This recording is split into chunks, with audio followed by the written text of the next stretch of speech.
Good afternoon friends, আবার একটা নতুন রেসিপি নিয়ে চলে আসলাম।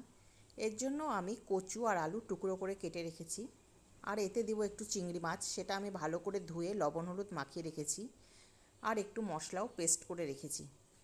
এবার আমি মাছগুলোকে ভেজে নেব। কড়াই দিয়ে দিলাম তেল। মাছগুলোকে আমি একটু লাল লাল করে ভেজে নেব। মাছগুলো ভাজা হয়ে গেলে আমি এটা উঠিয়ে নেব। এরপর সেই তেলে দিয়ে দেবো একটু সম্বরা, আমি জিরা সম্বরা দিয়েছি।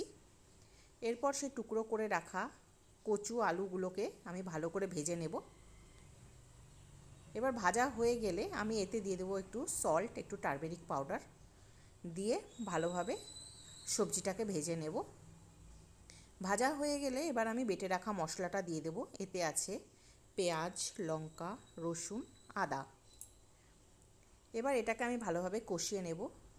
এটা কষানো হয়ে গেলে আমি এতে দিয়ে দেবো একটু টমেটো। এবার সবজিটাকে আমি ভালোভাবে কষিয়ে নেব, আর একটু দিয়ে দেবো গুঁড়ো মশলা। এবার আমি এটা জল দিয়ে ভালো করে সিদ্ধ করতে বসিয়ে দিলাম। সেদ্ধ হয়ে গেলে আমার ভেজে রাখা মাছগুলো আমি দিয়ে দেব,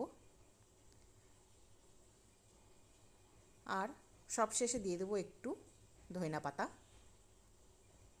আমার রান্না অলমোস্ট কমপ্লিট। বাই।